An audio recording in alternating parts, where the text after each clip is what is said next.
Hello. Welcome to Acadia National Park in Maine.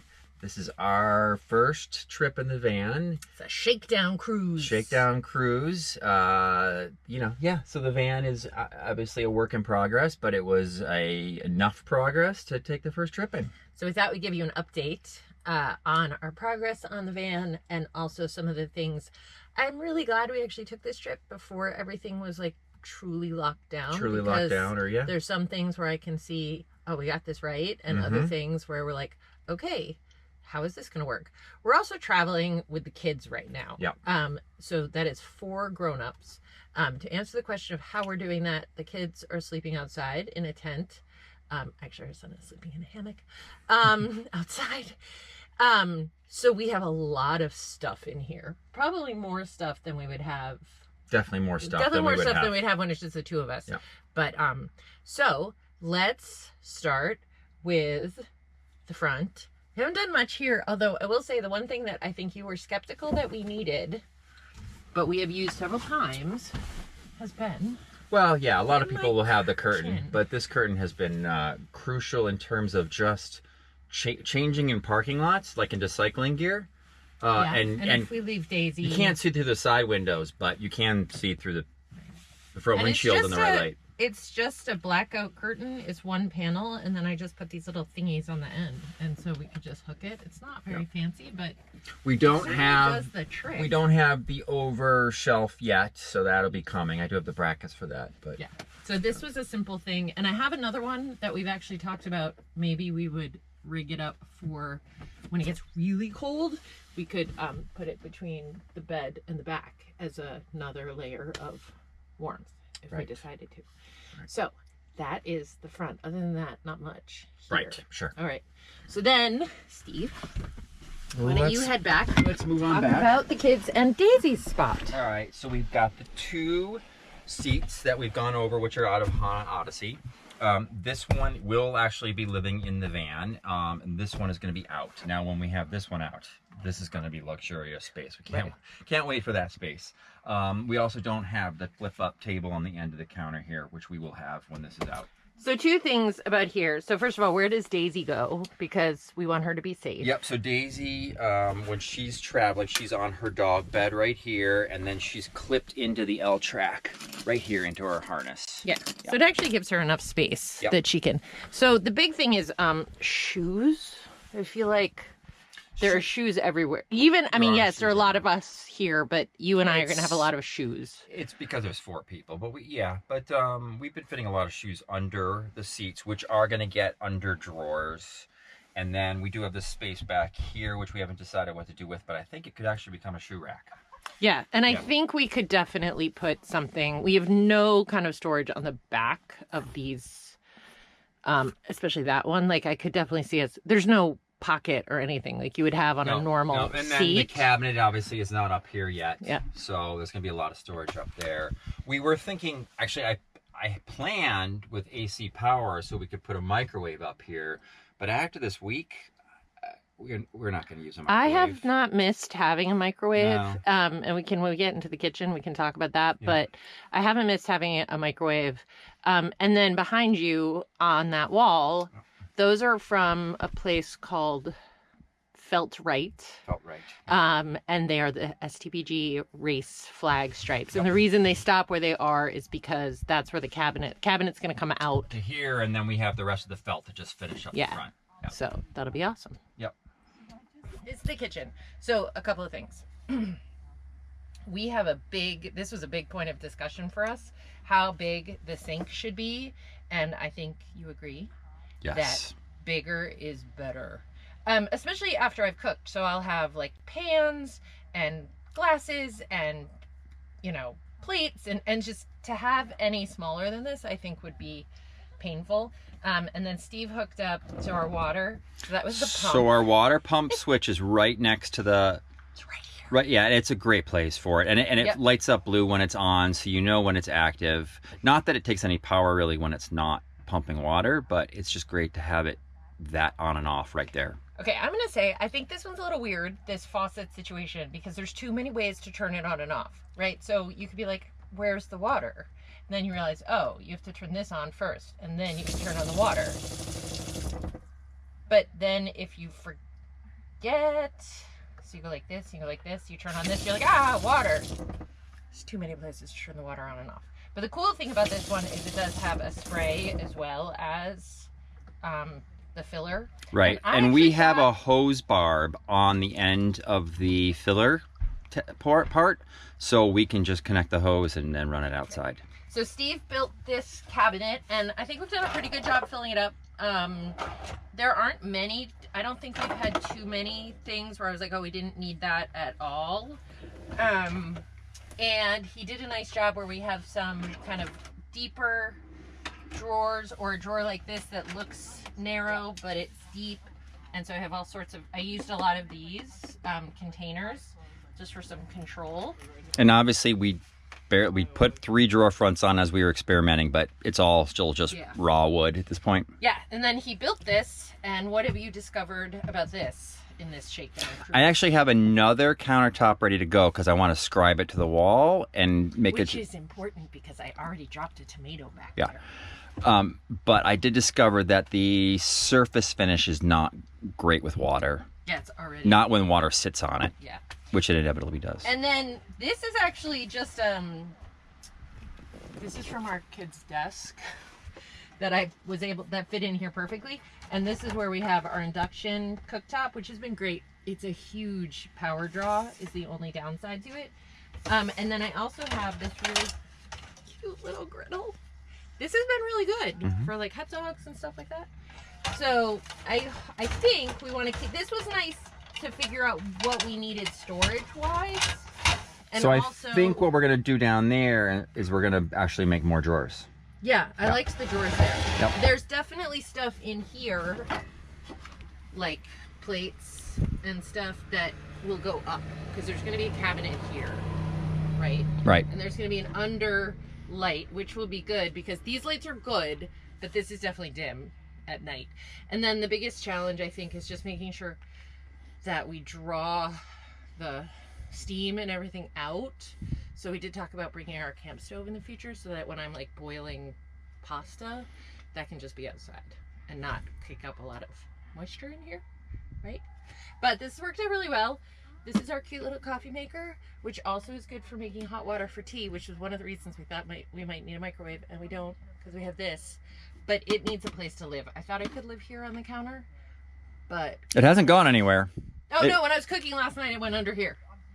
Yeah, but I'm just saying, when we're driving, it doesn't go anywhere. But it is a, like, crash hazard where it would become a projectile. Well, I did bungee it on the drive here. I have a lot of strategic clamps and bungees. But mostly when I'm cooking, I need all this space.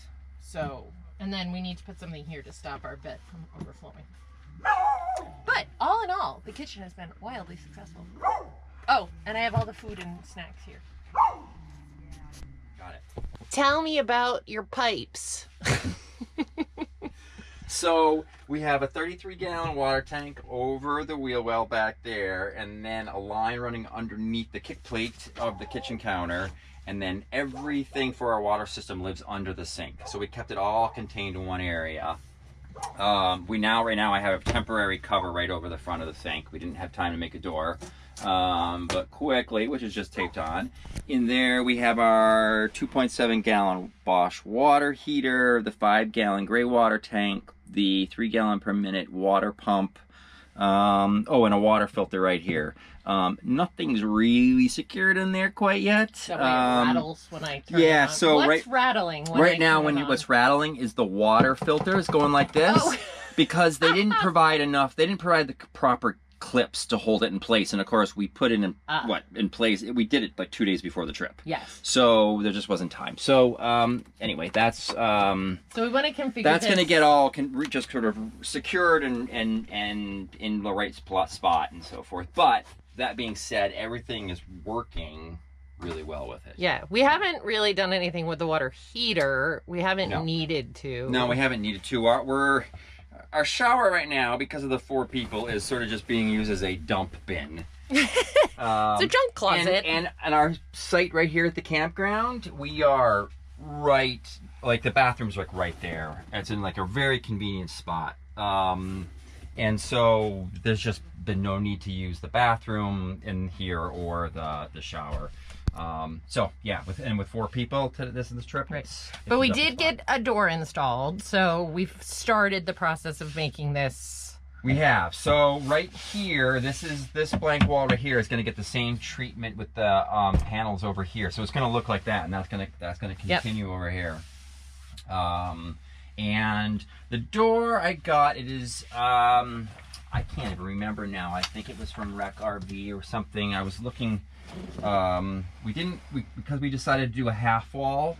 I decided not to get the Nautilus, and I kind of liked this one. And then we weren't going to use it, and then we decided that actually it will work. Right. So we put this one in, but we haven't quite fully trimmed it and set it up and so forth. So it's there. So it's there, but yeah. And then talk about the fridge, because that's been really cool. The fridge is like the star of this thing. We're just so happy with this fridge. This is an LB fridge, the CR86. It is narrow and tall. It's 15 inches wide, and it's huge. It's spacious. Inside. It's very spacious. And we put it at this very convenient height. So just having sort of a comfort height fridge with a front opening door, I mean, this is glorious. It really helps. I mean, we're tall. We would not have been happy squatting down to get into the fridge. Yeah. So, and then right now on the roof we have a technically 550 watt solar panel. You know, you're not going to get that except under ideal conditions. But this morning we were really power hungry yesterday, and we went to bed I think at 11%, right? And last I checked right now, and the only things that have really been running has been the fridge and well, all day today we had the fan running for the dog, and the fridge always runs. That's about it. But anyway, we're back up at 95% after today, and we're probably a little higher right now because we're still generating more than we're using. It's that induction cooktop. I cooked a lot of stuff last night. Yeah, it's the induction cooktop that really does it. And the morning, the morning cooking on the induction cooktop, breakfast like oatmeal, dinner, like over probably 45 minutes of use on the induction cooktop. I cooked a big dinner last night with the espresso maker, running that in the morning. So yeah, it's all the 120 volt AC stuff that's power hungry, that really sucks down the battery during the day. Cool. Yeah, the fan, so that's normal. That's the normal Max Air Fan Deluxe that everybody has. And on low, we run that on low at night, exhausting, and it draws 1 watt on low. So it's like, in fact, sometimes the battery doesn't even register that it still says, sometimes it says 0. And it's super quiet. I haven't even noticed it at night. At night on low, it's super quiet. And so last night was fantastic. We had the bunk windows open, and just even this on the lowest setting was drawing in this beautiful breeze through the bunk windows on each side. It was phenomenal. Yeah. All right, Kristen's up on the bed. Welcome to our bedroom. So okay, so a couple of things. We did pannier bags. Somebody recommended that we not put cabinets up, A, because we'll hit our heads, and B, because we could take them on and off, bring them in the house, pack them up. They've worked out really well. We have to figure out something, because they do tend to kind of pop off, but the hooks we got probably are a little bit too open, and rather than so a little bit sharper of a hook would probably be better. But I found, so the first night was a little cramped because it's the two of us and Daisy, who is 50 pounds. But when so at night now we take down 1 or 2 of the bags near where our heads are, and that actually makes it feel much more open. And then Daisy just sleeps in this little corner right here, which is perfect because I feel like she's not going to fall off the end. We have slept 10 hours a night. So I think it's safe to say it's comfortable. It was really chilly the first night, so we put up our insulating window covers. We have the fan going, but by last night, when it was, how many degrees out last night? 50. Probably 55. 55. Right? I was hot. Yeah. Like I had to, that's why we had to open the door. So maybe it might have been 60 last night. I am super happy. So the things that we need to do here is definitely put something at the end so we don't leak into the kitchen. Not a big thing, but just a little thing. Because I kind of sleep, our feet definitely come off the edge. Yeah, we haven't put on the footboard yet, or the headboard. Yeah, we need to finish this. Like, I think we could make those kind of like side tables at the top of the door, and then we want to put more of this material around the sides. But yeah, really comfortable. I will say the hardest part is, and we need the mattress go side to side because of all of it, it's kind of hard to make the bed. It's kind of like this morning I had to because everything was all twisted. So, but other than that, and he has a charging port over there. I will have one over there. On and off. We have a charging port there. So yep, in the kitchen right here we have our light switch, which is also the dimmer. This has a secondary switch in the back, so we can turn it off in the back bedroom. And then I have our USB chargers, and then our 120 volt. Yeah, but I'm gonna say big success for. Clearly, we all needed some sleep too. Yeah, we needed some sleep. All right, and then the final piece. And the reason we did this. The bicycle garage. Bike garage, yep. So it's in our chaos still. And right now we have 3 gravel bikes and a commuter bike, the Surly. We can take 4 mountain bikes. It's going to be generally our 2 gravel bikes and our 2 mountain bikes. But we will have the flexibility to have 4 mountain bikes. But we'll have the flexibility to have 4 mountain bikes. The cabinet's not here yet, so we're just using bins. But again, I kind of like bin. This is a point we're gonna have to talk about, because I actually like the ability to have those bins and bring them in, pack them up, unpack them. So I like the flexibility. Here. There's going to be a cabinet somewhat on top of the water, but you can see the handlebar there. That's a little tough. Kind of restricts. And then the electrical's in here, which again is still a sort of a work in progress. This is the front door, but that's not sticky. Yeah, it's just really there temporarily, so that everything's good for this trip. And then we're gonna have some kind of and then we're gonna have a big. We actually have big cedar boards that are gonna make the footboard here. So that things don't. As much as I like seeing, right? As much as I like seeing my sheets. Yep. Awesome. Yep. Oh, and then so we've showed before that we're using aluminum loading ramps, like pickup truck loading ramps for our bed support. Those have been perfect. And then on top of that, to sort of fill in the gaps and everything, we just used that Coroplast material, which we thought, okay, that's going to be too wimpy, and we're going to fall, we're going to squish in between. The gaps between each ramp is about 6 inches or so. But nope, it spreads the load perfectly. It has not been a problem. We can't see any deformation when we're up there of that. So, the whole platform, I mean, this piece right here, I mean, that probably weighs 1.5 pounds, 2 pounds at most, right? Yeah. So there you go. There we go. So that, as we say, is that. I'm going to give 5 stars. Would recommend. No, I think this first week has been a really good test. Yeah, it's been a good test. Showed us what we need to. Well, actually, I mean, we know what we need to finish, and too much has changed there, other than the fact that I don't think we need to accommodate the cabinet for a microwave. No, if anything, I'm full of excitement about how much storage we're gonna have once you put those cabinets in. Yeah. Because we already have a ton. Like, I have 2 drawers back there that are basically drunk. Yeah, we have 10 drawers right now in our kitchen area, and the more drawers, the better. That's all I can say. Yeah. Putting this in will be great to put like a lot of the stuff we have shoved. Yeah, so our window covers, we don't really, exactly. Our window covers, our windshield cover, we don't have a really good place for that at the moment. So when we have our headliner shelf up here, it'll be good. Yeah, the things, not knowing where we were going to put a trash can seemed to be the biggest oversight that we had. And I would say a place to like put, say, laptop bags, stuff like that, which, as you said, might be drawers underneath. Yeah, I think that's going to be a drawer underneath the seat. Yep. Oh, and then there will be a fold-out table for using this as sort of an office area back there. So since I was not working this week, that was not a priority. No. And I could have worked outside if I needed to. The internet was remarkably good here in Acadia.